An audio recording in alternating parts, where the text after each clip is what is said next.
Assalamualaikum warahmatullahi wabarakatuh. Jinso, salam dari saya Mas Paskara dari Cirebon untuk keluarga saya, keluarga besar IKSP Ikrar Sakti dimanapun berada, khususnya dan umumnya kepada semua saudara-saudaraku. Salam pencaksilat.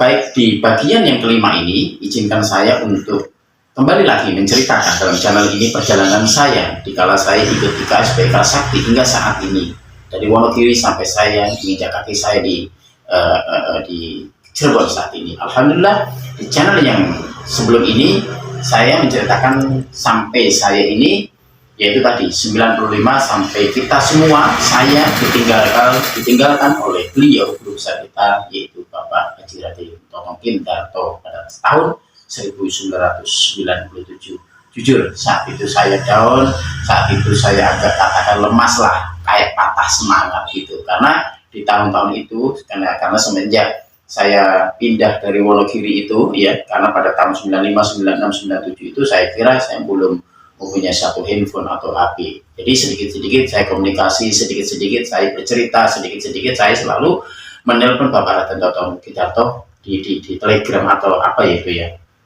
di warnet ya, di warnet, wartel itu di skala itu. Nah, disitulah saya merasa kehilangan. Akhirnya yang membuat cerita yang agak ini, nah ini teman-teman semuanya, bahwa ikut latihan IKSP Ikrar Sakti itu tidak hanya cukup didasari oleh kekuatan fisik, tidak hanya cukup didasari oleh keberanian, cukup keberanian tanpa ada teknik maksud saya, juga tidak cukup hanya itu tanpa dilambari dilambari dengan satu doa gitu.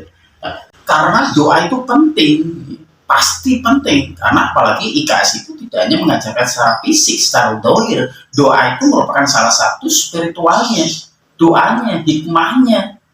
Bukankah seorang muslim, bukankah senjata yang paling tajam adalah doa? Nah, di saat itu mungkin karena saya keteledoran saya, kekurang pahaman saya, kesombongan saya, atau malah mungkin bahkan saya memang nggak pernah diajarkan. Karena jujur saja, di saat saya menjadi siswa IKSP Ikrar Sakti yang ada di Wonogiri, kebanyakan yang mohon maaf sebelumnya, saya sering diajarkan secara teori, belum praktek. Saya diajarkan secara teori.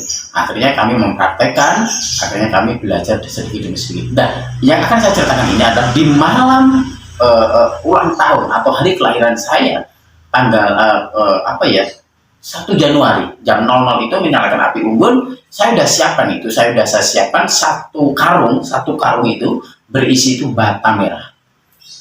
Pikir saya ini pasti bisa mencapai. Ya jujur saja, di saat itu karena kami masih remaja ya, di saat itu adalah mungkin gaya saya ingin sedikit di depan cewek-cewek, di depan mungkin ada seseorang yang mungkin saya perhatiin, atau saya memang ya kalau zaman sekarang katakan saya mencapai lah cari perhatian oleh cewek-cewek tersebut. Akhirnya satu karung itu udah saya persiapkan bata merah yang saya nggak tahu itu batanya kerasnya kayak apa atau lemahnya kayak apa, saya nggak tahu. Pokoknya saya beli di satu material di tempat material, terus saya beli satu karung, saya ikat, saya siapkan di situ.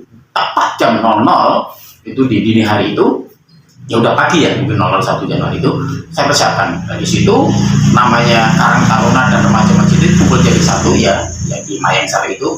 Akhirnya kami tidak basa-basi, kami siapkan bata itu, saya tumpahin semua, saya tumpahin dari karung itu, saya buka, saya tumpahin, sekarang saya pamer aja.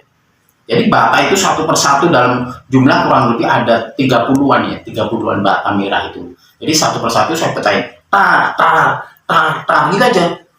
gitu aja saya pecahin. Tapi belum sampai habis ya, kurang 5 atau 6 biji lah. Saya nggak menghitung, kalau menghitung salah takut nanti salah menyebutkan, tapi kurang lebih masih 5 atau 6 biji. Nah, itu saya pecahkan itu, pas waktu saya kan teringat tuh, saya langsung dengan spontanitas saya mengelap seperti ini.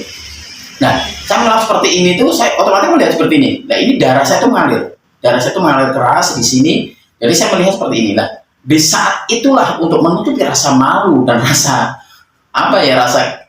kegagalan saya bagi teman-teman, atau memang bahkan teman-teman di sekitar saya itu udah melihat atau pura-pura nggak melihat, itu saya nggak tahu. Tapi di saat saya begitu, darah saya mengalir deras itu, langsung saya gini, terus pura-pura rambut saya gini, pura-pura saya giniin. Terus di sini kan banyak itu apa pecahan-pecahan dari bata merah itu. Nah, akhirnya saya spontanitas menjawab, "Punten-punten, maaf, maaf Mas, saya mau ke belakang dulu, mau kencing nih." Padahal dalam dalam niat saya itu saya malu bahwa saya ini bocor, kepala saya bocor. Jadi saya akhirnya mundur ke belakang dengan saya lap bagaimana caranya biar saya udah akhirnya darah itu mampet dan rambut saya itu saya tarik ke bawah untuk menutupi luka di situ. Intinya apa? Keberanian belum cukup. PD ya percaya diri, tapi kalau tanpa teknik belum cukup. Semua itu terus belum dilandasi dengan satu doa, itu juga belum cukup. Intinya saya banyak belajar di situ.